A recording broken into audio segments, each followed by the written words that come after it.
okay, so you're in this marriage, and I remember you said there's a couple of things you did wrong in the marriage, right? I Mhm. think you mentioned like, you kind of gained some weight. I think, well, not kind of. I think you said you got fat, right? I pulled the pin on the fat grenade. Plah, yes. I did that. And I never thought I would do that. Honestly, I didn't even know I was fat until he stopped carrying me to bed and I asked him why and he said I was heavy. Oh wow. How big did you Mhm. get? I gained 45 pounds. I'm 5'4", and I went Mm-hmm. from being 127 pounds when we got married, and then I was 166.6 toward the middle, and then I ended up losing all the weight. But that was also kind of a consequence because I ended up increasing my sexual market value, and I was not prepared for that.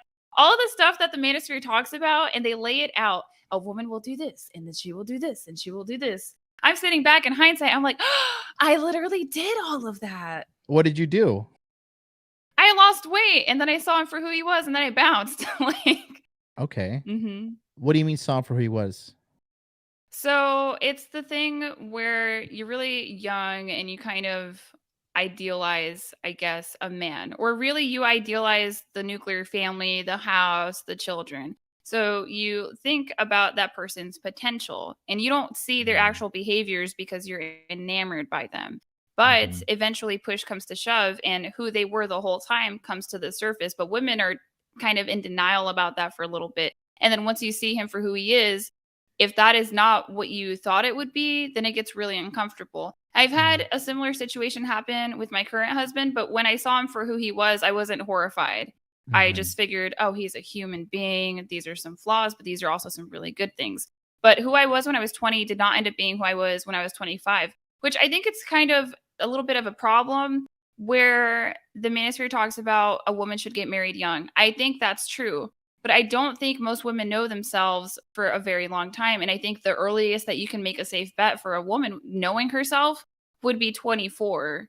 Mm-hmm. Because most of these women are not well adjusted. Mm-hmm.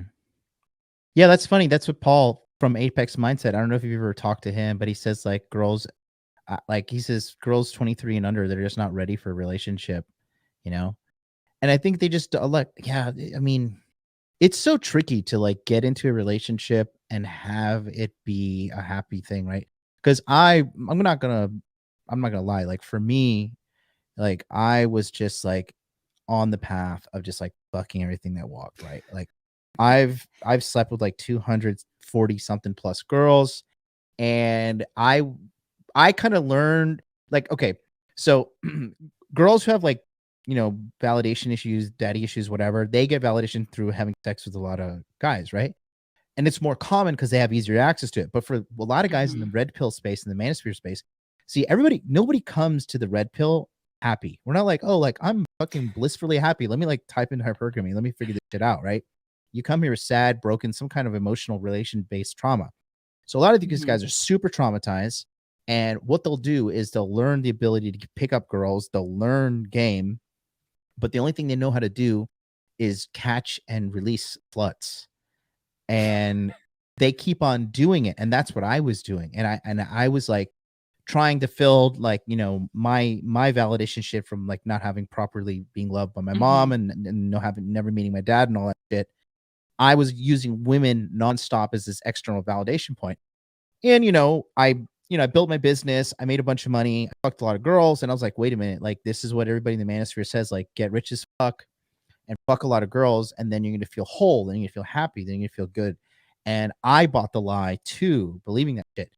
I now realize that the true, in my personal opinion, with what I know right now at 36 years old, that endlessly fucking a bunch of girls is not the way for men. I don't think it is. And it's certainly not the way for women as well. And I think it's time like we bridge the gap, like men and women have to like come together. And a big problem is it's just the culture is just like it's like tells girls everything that's like terrible for them. Like go fuck a bunch of dudes. Men are shit. You don't need a man. Like abort that baby. You'll feel nothing. Just fucking kill it. And it's just like everything that they shouldn't do is what they're telling them to do, and it's fucking everybody up. What do you think about that?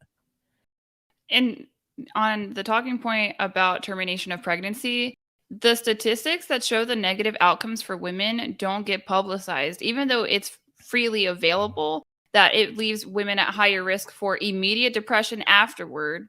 Okay. And that's a 50-50 shot, which kind of confused about the other 50%. Like, what's wrong with you, girl?